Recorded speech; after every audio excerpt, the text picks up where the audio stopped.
Hi friends, தற்கால தமிழக வரலாறுன்ற புக்கில் இருந்து டெய்லி ஒரு லீடர்ஸ் மட்டும் பார்க்கலாம். ஃபஸ்ட் இன்றைக்கி ஓமந்தூரார் அவர்களை பார்க்கலாம். 1947 to 49 வந்து இவர் தான் வந்து தமிழ்நாட்டோட சிஎம்மாக இருந்திருப்பார். இவரோட வாழ்க்கை குறிப்பு பார்க்கலாம்.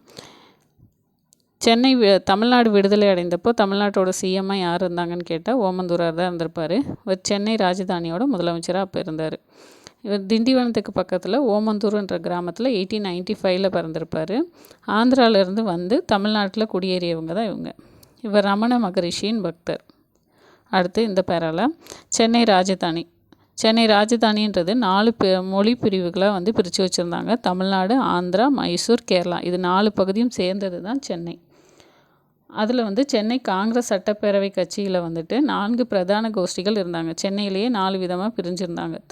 தமிழர் ஆந்திரர், தமிழர் மலையாளிகள், கன்னடக்காரர்கள், பிராமின்ஸ் இல்லாதவங்க அப்படின்னு சொல்லி 4 பிரிஞ்சிருந்தாங்க. அதுலேயும் இன்னும் 2 எப்படி பிரிஞ்சிருந்தாங்கன்னா, காமராஜர் பக்கம் ஒரு பிரிவினரும் ராஜாஜி பக்கம் ஒரு பிரிவினரும் பிரிஞ்சிருந்தாங்க. டி பிரகாசம் அவர் வந்து 46-47 வந்து தமிழ்நாட்டோட சிஎம்மாக இருந்திருப்பார். அவரை எதிர்த்து போட்டியிட்டு தான் ஓமந்தூரார் வந்து வின் பண்ணியிருப்பார். 166க்கு 73 என்ற வாக்கு வித்தியாசத்தில் வந்து அவர் வந்து தோற்றிருப்பார். அமைச்சரவை. ஓமந்தூரார் அவர்களோட அமைச்சரவையில் வந்துட்டு பிரகாசம் பதவி விலகியதை அடுத்து ஓமந்தூரார் 1947 மார்ச் 23 அன்றைக்கி முதலமைச்சர் ஆகியிருப்பார். இவர் அமைச்சரவையில் நிறைய பேர் இருப்பாங்க. முக்கியமானவங்க பார்த்தோன்னா பக்தவச்சலம், டிஎஸ்எஸ் ராஜன், அவினாஷிலிங்கம். இவரோட சாதனைகள். இவர் வந்த உடனே ஆலய நுழைவு சட்டம்னு கொண்டு வந்திருப்பார்.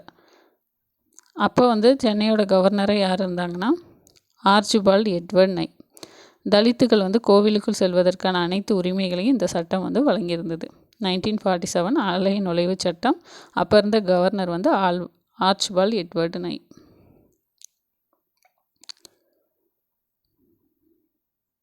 தேவதாசி ஒழிப்பு சட்டம் 1947. பொட்டு கட்டுறதை ஒழிக்கணும்னு பெரியார் வந்துட்டு சுயமரியாதை இயக்கம் மூலமாக நிறைய பிரச்சாரங்கள் பண்ணிகிட்டு இருந்திருப்பார். அதை சட்டமாக மாற்றினது இவர் தான். ராஜதாசிகள், தேவதாசிகள்னு சொல்லிட்டு 2 பிரிவுகளாக பெண்களை வந்து பிரித்து வச்சு அரசருக்கும் இறைவனுக்கும் வந்து அர்ப்பணிச்சுட்டு இருந்தாங்க. அந்த இதை வந்து முடிவுக்கு கொண்டு வந்திருப்பாங்க. அவர் சிஎம் ஆகிருக்கும்போது தமிழ்நாடு பெரிய பஞ்சத்தில் இருந்திருக்கும். பஞ்சத்தின் பிடியில் இருந்தது. இந்தியா முழுவதுமே வந்து உணவு பஞ்சம் இருந்தது. இது விளைவாக வந்து தமிழ்நாட்டோட பொருளாதாரம் பெரிய அளவில் பாதிக்கப்பட்டிருந்துச்சு. அரிசி தட்டுப்பாடு ஏற்பட்டிருந்துச்சு. அப்போ இவர் என்ன பண்ணார் அப்படின்னு பார்த்தோன்னா, பற்றாக்குறை இருந்த மாவட்டங்களில் நெல் கொள்முதலை உடனடியாக நிறுத்திட்டார். நியாய விலை கடைகள், அதாவது ரேஷன் ஷாப்ஸ் எல்லாம் ஓப்பன் பண்ணார். ஏரி குளங்களை வந்து செப்பனிட்டார். ஜமீன்தாரி முறையெல்லாம் ஒழிச்சார். அப்புறம் விளைநிலங்களில் தொழிற்சாலைகள் கட்டுவதற்கு தடை விதிச்சிருந்தார்.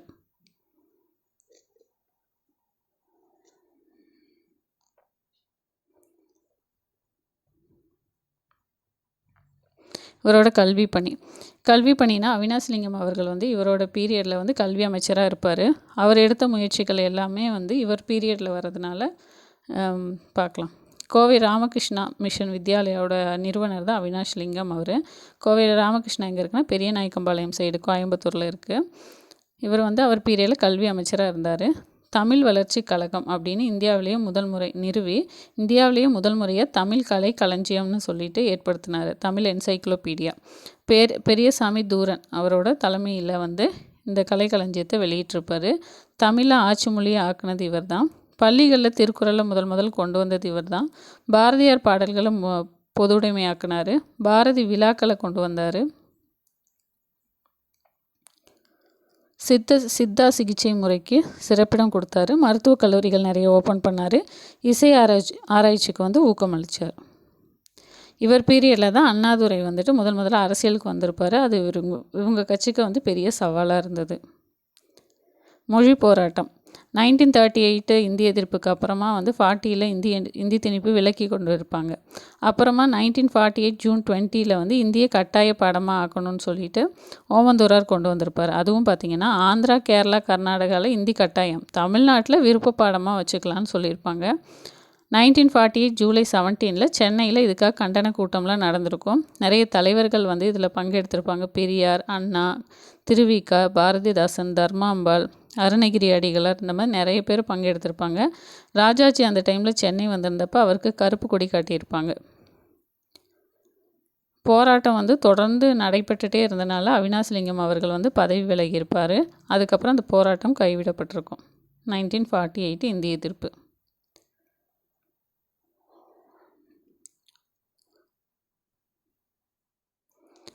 டி. பிரகாசம் வந்து ஓமந்தூராரை எதிர்த்து போட்டியிட்டார். இருப்பினும் ரெட்டியார் காமராஜரின் ஆதரவோடு வின் பண்ணியிருப்பார். அதுக்கப்புறம் தான் இவர் வந்திருப்பார். அதே மறுபடியும் கொடுத்துருக்காங்க. மறுபடியும் ஓமந்தூரார் சிஎம் ஆகியிருப்பார். சிஎம் ஆகிறதுக்கு காமராஜர் ஹெல்ப் பண்ணியிருப்பார். இப்போ இவங்க 2 பேருக்குமே வந்து கருத்து வேறுபாடு ஏற்படுத்தினால குமாரசாமி ராஜா அவரை வந்து சப்போர்ட் பண்ணுவார் காமராஜர். ராஜாஜி, சுப்பராயன், டி. பிரகாசம் போன்றோர் ரெட்டியாரை ஆதரிச்சிருந்தாலும் ராஜா வந்து குமாரசாமி ராஜா வந்து காமராஜர் ஆதரவு இருந்தனால வின் பண்ணியிருப்பார்.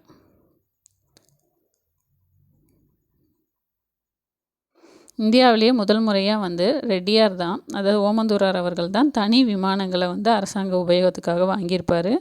இவர் தமிழக முதலமைச்சர் பதவி விலகினதுக்கு அப்புறமா கான்ஸ்டியூஷனல் அசம்பிளி மெம்பராக வந்து போய் ஜாயின் பண்ணியிருப்பார். ஃபஸ்ட்டு விடுதலை போராட்டத்தப்போ தேசிய கொடி ஏற்றினது இவர் தான். தமிழ்நாடு சட்டமன்ற வளாகத்துக்கு ஓபி ராமசாமி ரெட்டியார் பெயரை வந்து வச்சுருக்காங்க. அதோட ஓமந்தூரார் முடிஞ்சிருச்சு. அடுத்து சாதனையாளர்களில் ஃபஸ்ட்டு அவினாசிலிங்கம் அவர்களை பார்க்கலாம். 1903 to 1991 வரைக்கும் இவர் இருந்திருப்பார். 1903 திருப்பூரில் பிறந்திருப்பார்.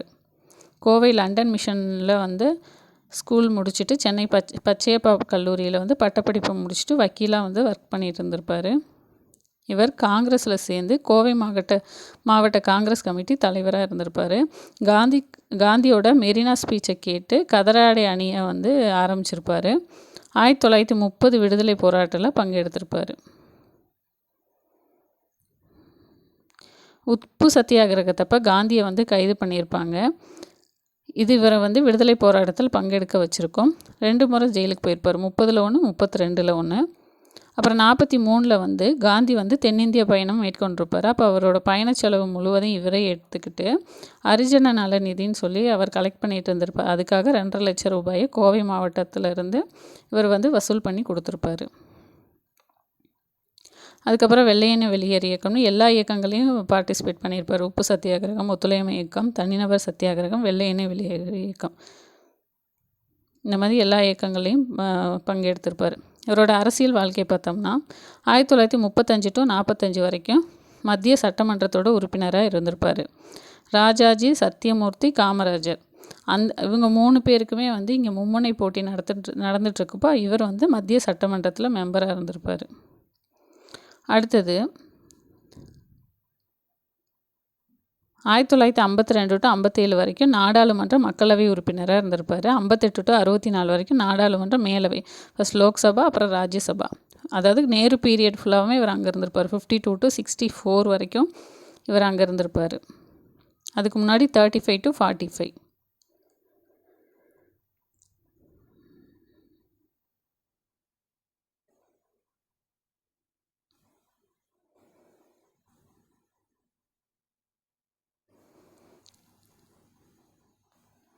கோயம்புத்தூரில் 3 ஹரிஜன மாணவர்களை வச்சு கோவையில் வந்து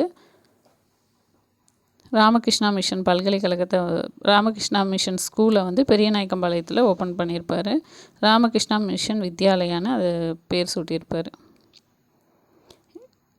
இவர் கல்விக்காக இவர் ஆற்றிய பங்குக்காக இவரை வித்யாலயா ஐயான்னு கூப்பிடுவாங்க.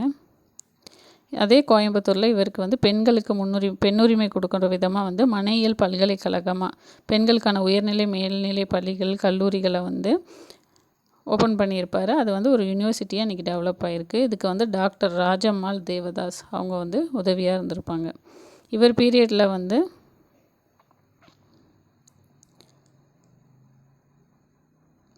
அவினாசிலிங்கம் செட்டியார் வந்துட்டு பிரகாசம் அமைச்சரவையிலையும் இருந்திருப்பார், ஓமந்தூரார் அமைச்சரவையிலையும் இருந்திருப்பார். ஸோ 46 to 49 வரைக்குமே கல்வி அமைச்சர் யாருன்னா அவினாசிலிங்கம் அவர்கள் தான். தமிழ் பயிற்றுமொழி ஆல்ரெடி பார்த்தது தான். தமிழில் பயிற்றுமொழி கொண்டு வந்திருப்பார். பெண் கல்வி, முதியோர் கல்விக்கு முக்கியத்துவம் கொடுத்துருப்பாரு. பாரதியார் கவிதைகளை தேசிய உடைமை ஆக்கியிருப்பார். திருக்குறளை பள்ளி பாட புத்தகங்களில் கொண்டு வந்திருப்பார். சென்னை யூனிவர்சிட்டியில் தமிழுக்கும் பிற தென்னிந்திய மொழிகளுக்கும் பேராசிரியர் பதவிகளை வந்து உருவாக்கியிருப்பார். அடுத்து நூலக இயக்கம். சென்னை ராஜதானியின் நூலக இயக்கத்தின் தோற்றத்துக்கும் அதோட வளர்ச்சிக்கும் பெரும்பங்கு ஆற்றியிருப்பார் இவர். முறை சார்ந்த பள்ளி கல்வியையும் முறைசாரா முதியோர் கல்வியையும் வந்து அவரோட இரு கண்களாக வச்சுருந்தார். சென்னையில் பொது நூலகங்கள் மசோதான 1948 February 22 கொண்டு வந்திருப்பார். அதுக்கு முன்னாடி நூலகங்கள் இருந்திருக்கும், ஆனால் அதுக்கு ஒரு திட்டமோ விதிமுறைகளோ எதுவுமே இல்லாமல் செயல்பட்டு வந்திருக்கும். ஒரு சட்ட வரம்புக்குள்ளே அதை கொண்டு வந்தது இவர் தான். அவினாசிலிங்கம் தலைமையில் ஒரு பில் வந்து அதுக்கு ஒரு செலக்டிங் கமிட்டின்னு சொல்லி போடுவாங்க. அந்த மாதிரி அவினாசிலிங்கம் அவர்கள் இந்த பில்லை கொண்டு வந்தப்போ தேர்வுக்குழு போட்டிருப்பாங்க. அந்த தேர்வுக்குழு வந்து ஸ்பீக்கர் தான் அப்பாயிண்ட் பண்ணோம். சிவசண்முகம் பிள்ளைன்னு இருந்திருப்பார் அப்போ ஸ்பீக்கரு. அவர் வந்து அவினாசிலிங்கத்தை இக்குழுவோட தலைவராக வச்சு அவருக்கு கீழே சில மெம்பர்ஸ் எல்லாம் அப்பாயிண்ட் பண்ணியிருப்பார். தமிழ்நாட்டு நூலக இயக்கத்தின் தந்தைன்னு அதனால இவரை சொல்லியிருப்பாங்க. இது படிச்சிட்டோம் நம்ம. தூரன் தலைமையில் தமிழ் என்சைக்ளோபீடியா அதெல்லாம் கொண்டு வந்திருப்பார். அதுக்கப்புறம் தமிழ் கலைக்களஞ்சியத்தை 10 பெரும் புத்தகங்களாக வெளியிட்டிருப்பார். குழந்தைகள் கலைக்களஞ்சியம் வெளியிட்டிருப்பார். அவினாசிலிங்கமும் தூரனும் இணைந்து தமிழ்தாய்க்கு வந்து சூட்டிய வாடா மாலை தான் வந்து தமிழ் கலைக்களஞ்சியம். காந்தியோட படைப்புகளை வந்து வெளியிட்டிருப்பார். 17 வால்யூம்ஸாக வந்து அதை வெளியிட்டிருப்பார். இவர் எழுதிய புத்தகங்கள் பார்த்தோம்னா காந்தியின் கல்வி பரிசோதனைகள், கல்விக்கு விழாக்களை பயன்படுத்துதல், நான் கண்ட மகாத்மா, விவேகானந்தரின் கல்வி தத்துவம், வலிமையான எண்ணங்கள். அப்புறம் இவரோட சுயசரிதை வந்து சாக்ரட் டச் அப்படின்றது. இவருக்கு பத்ம பூஷன் வந்து 1970 கொடுத்துருப்பாங்க. ஜிடி பில்லா அவார்டு வந்து 85 கொடுத்துருப்பாங்க. 70, 85. பிறருக்காக வாழ்வோரே உண்மையிலே வாழ்ந்தவர்னு சுவாமி விவேகானந்தர் சொல்லியிருப்பார். அவினாசிலிங்கம் அவர்களும் பிறருக்காகவே வாழ்ந்த நிஷ்காமிய கர்மயோகி அப்படின்னு சொல்லி அவர் சொல்கிறாங்க. இதோட அவினாசிலிங்கம் அவர்கள் முடிஞ்சது. அடுத்து என்எம்ஆர் சுப்புராமன். இவர் வந்து மதுரை காந்தி, மதுரை ஐயா அப்படின்னு சொல்லி இவரை சொல்லுவாங்க. ஓகே ஃப்ரெண்ட்ஸ், நம்ம இன்றைக்கி வந்து ஓமந்தூரார் பற்றியும் அவினாசிலிங்கம் அவர்களை பற்றியும் பார்த்துருக்கோம்.